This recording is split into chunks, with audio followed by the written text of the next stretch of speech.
सभी संगत को जय माता की। तो आज आप लोगों का विषय है फाल्गुन महीना।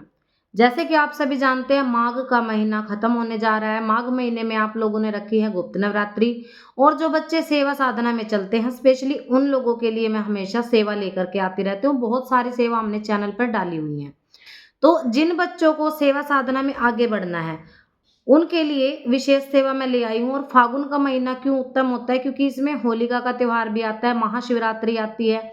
यानी कि जो बच्चे दीक्षित हैं और जिनके मंत्र कार्य नहीं कर रहे हैं, मंत्र जागृत नहीं कर हो रहे हैं, किसी ना किसी वजह से वो सेवा साधना नहीं कर पाए हैं, उनके मंत्रों में बल नहीं है, उनके मंत्रों से कोई कार्य नहीं बनता है, तो उन लोगों को फाल्गुन के महीने में अपने निरंतर सेवा करनी चाहिए। दोनों तरह से बताऊँगी, एक अखंड ज्योत की स्थापना करके, जो कि आप बिल्कुल एक प्रॉपर साधना कर सकते हो, जो 41, 21 या 31 दिन की कर सकते हो।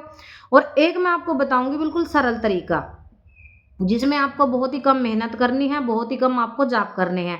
तो ये आपकी श्रद्धा के ऊपर निर्भर करता है कि आप अपने शरीर को कितना कष्ट दे करके भक्ति में आगे बढ़ते हैं, या फिर कितना आप बिल्कुल हल्की थोड़ी बहुत पूजा पाठ करके अपने मंत्रों को जागृत कर सकते हैं।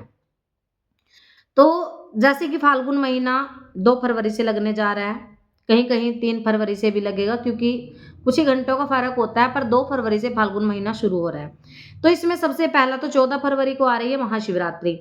तो जिन बच्चों के मंत्र जागृत नहीं हुए, बहुत सारे बच्चों के मेरे पास सवाल आए हैं कि हम गुप्त नवरात्रि में जो है सेवा नहीं कर पाए हैं, ना अखंड ज्योत की स्थापना हम कर पाए हैं, ना ही हमने मंत्रों का जाप किया है, और ना ही हमारे पास इतना सामर्थ्य था कि हम साधना उठा लें, क्योंकि उसका खर्चा हम उठाने में सक्षम नहीं थे। इतना घी या तेल हम नहीं लगा सकते कि लगातार निरंतर अखंड ज्योत में उसको जलाया जाए। बहुत सारे बच्चे होते हैं ऐसे जो सामर्थ्यशाली नहीं हैं।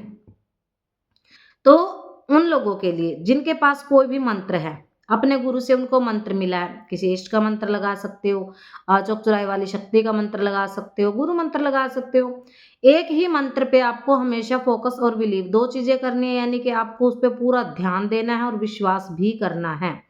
तो जब आप एक ही मंत्र निरंतर 1 वर्ष, 2 वर्ष, 3 वर्ष जपते हो, तब जाके वो आपका मंत्र कार्य करता है। सभी बच्चे ये सोचते हैं कि हमने मंत्र लिया, हम 41 दिन की सेवा साधना लगा लें और मंत्र से फटाफट कार्य करने लग जाएँ। वहीं पर वो मार खा जाते हैं। कैसे खा जाते हैं कि 41 दिन की उन्होंने सेवा करी और उस मंत्र से कार्य करना शुरू किया। अभी आपका मंत्र ये लगा लो कि बलहीन है।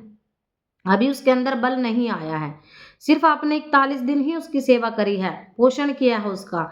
हमेशा कहती हूँ कि शक्तियों का और मंत्र का आपको हमेशा ही पोषण करना होता है ना?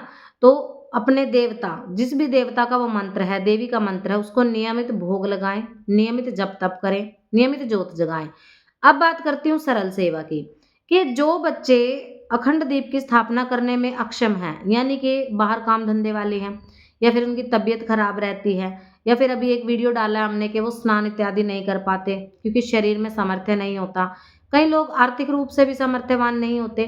तो उन लोगों के लिए क्या करना है, उन लोगों को सिर्फ़ और सिर्फ़ अखंड दीप की स्थापना न करके सुबह-शाम की वो जोत बत्ती कर सकते हैं, या फिर जब आप जाप कर रहे हो तभी आप दिया लगाएँ। जैसे महाशिवरात्रि आएगी तो महाशिवरात्रि की रात्रि, रात्रि का विशेष महत्व है। नवरात्रि में जैसे रात्रि के समय जाप किए जाते हैं, है ना? बताया आपको कि 12 बजे तक आपको, या 12 से चाहे 5 मिनट 10 मिनट ऊपर रखो, तो आपको मध्य रात्रि में जाप करने होते हैं, क्योंकि रात्रियों का बड़ा फ़र्क होता है। तो महाशिवरात्रि आ रही है, उस रात्रि को आप अपने जप कर सकते हो, 11 माला अगर आप निकाल सकते हो। उसके बाद फाल्गुन महीने में आपको मिलेगी होलिका का त्योहार। होलिका पे तो ऐसा माना जाता है कि नक्षत्रों का सारा प्रभाव होता है, और आपका मंत्र मात्र और मात्र 1 माला में आपको 10 माला के बराबर प्रभाव मिलता है। यानी कि अगर आप 10,000 मंत्र कर लेते हैं तो आपको 1 लाख मंत्रों का उसमें बेनिफिट मिलता है। तो फाल्गुन महीने में स्टार्टिंग से ही, आप 2 फरवरी से ही, फाल्गुन महीना शुरू होते ही कुछ भी नहीं कर सकते तो 1 माला जाप आपको नित्य प्रति करना है। जिस भी इष्ट का लिया, आप खाना खाना नहीं भूलते हो ना, तो आपको मंत्र जाप करना भी नहीं भूलना है। निरंतर अपने मंत्रों का जाप करना है, निरंतर, रोज़ाना। 1 माला तो बिल्कुल ही आप ये सोच लो कि मुझे करना ही करना है, चाहे मैं स्वस्थ हूँ, चाहे ना हूँ। अगर जोत नहीं जला सकते, उसके लिए भी हमने वीडियो डाला है, चैनल पे वीडियो जाके आप देख सकते हो कि बिना जोत जलाए भी हम जाप कैसे कर सकते हैं। पर वो उन लोगों के लिए है जो वास्तव में असमर्थ हैं। सेवा करने में, साधना करने में, ज्योत जलाने में। सबके लिए ये नहीं है। अगर आप सामर्थ्यशाली हो पर आप आलस्य में ऐसा कर रहे हो, तो देखो वो चीज़ आपकी मान्य नहीं होगी। फिर आप कहोगे कि दीवानी पाथरी वाली हमें गलत जानकारी देती है। ऐसा नहीं है। तो आपको निरंतर सिर्फ़ मात्र 1 माला और महाशिवरात्रि को करनी है आपको, थोड़ा ज़्यादा करिए, 11 माला करिए, होलिका की रात्रि को करिए। फाल्गुन का जो महीना है, विशेषकर से भगवान शिव के लिए महत्व इसका बहुत ज़्यादा है। भगवान कृष्ण के उपासक भी इसमें सेवा कर सकते हैं। काली भक्त भी इसमें सेवा कर सकते हैं क्योंकि माँ काली और भगवान कृष्ण का एक ही बीज मंत्र होता है। तो अगर आप नवाण मंत्र के साधक हो, आपके गुरु से आपको नवाण मंत्र मिला है, तो आप उसका नियमित जाप करिए, वो भी आपका जागृत होगा। इस माह में अक्सर भक्ति, पूजा, जप, तप, दान, पुण्य हर चीज़ की जाती है, इसलिए विशेषकर महत्व है। और होलिका पर दीक्षित होते हैं लोग, जिनकी विशेष करके होली पे दीक्षा हुई है, उनके लिए तो बहुत ही उत्तम समय है ये। और जिनको दीक्षा लेनी है वो भी होलिका के त्योहार पर दीक्षा लेकर के अपना जाप कर सकते हैं। देखिए दीक्षा का मतलब ये नहीं होता कि आपने बस गुरु मंत्र धारण कर लिया और 1-2 महीना में ही आपने सब सारी शक्तियाँ जागृत कर ली, ऐसा नहीं है। गुरु आपका मार्गदर्शन करेगा, गुरु मार्गदर्शन में, गुरु सानिध्य में रह करके आपको अपनी साधनाओं को आगे बढ़ाना है, आगे लेकर के जाना है। ये चीज़ होती है। तो अपनी साधनाओं में निरंतर लगे रहें। ऐसा नहीं है कि एक बार मंत्र किया, 2 बार साधना की, हमारा मंत्र कार्य नहीं करता, कुछ नहीं होता है मंत्रों में और ये सब बकवास करते हैं भगत, इन भक्तों के पास कुछ नहीं होता। देखिए जब भगवान देता है ना, अपने बच्चे की भक्ति और श्रद्धा देख कर ही देता है। तो उस भक्ति पर, उस श्रद्धा पर आप पूर्ण विश्वास रखिए।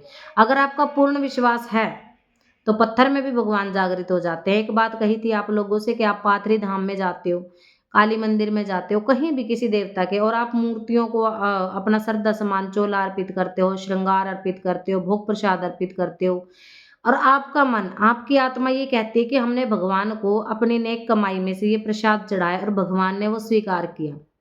क्या वो पत्थर की मूर्त स्वीकार करती है? क्योंकि उसके साथ आपके भाव जुड़े हुए हैं। आपने उनको अपने कुल की देवी माना है, यानी कि कुल वंश को चलाने वाली, कुल को सुरक्षित करने वाली। तो जो कुछ भी नहीं कर सकते, जो ना दीक्षित हैं, ना जिनके पास गुरु मंत्र है, जो ना साधनाओं में घुसना चाहते हैं, जो अपने स्वयं के भले के लिए जो है भगवान से मंगल कामना करते हैं, वो मात्र शिवलिंग पर जल चढ़ाएँ। और मैंने खुद से करी है। जब हमारी देवी शक्तियाँ हमारा साथ नहीं दे रही होती, आपके लिए भगवान भोलेनाथ, उनका नाम ही भोलेनाथ है। सबसे उत्तम उपाय, आप उनके सोमवार कीजिए, 16 सोमवार। व्रत भी नहीं कर सकते, सेवा कीजिए। क्योंकि इसका चमत्कार और प्रभाव हमने स्वयं देखा है। जब हमारी शक्तियाँ साथ नहीं दे रही होती, तो हमें शिव भगवान की उपासना बहुत अच्छी लगती है, बहुत ही अच्छे प्रभाव देती है। हनुमान जी की उपासना इसमें कर सकते हैं आप, क्योंकि उनको भी शिव अवतारी माना गया है। तो जिन बच्चों को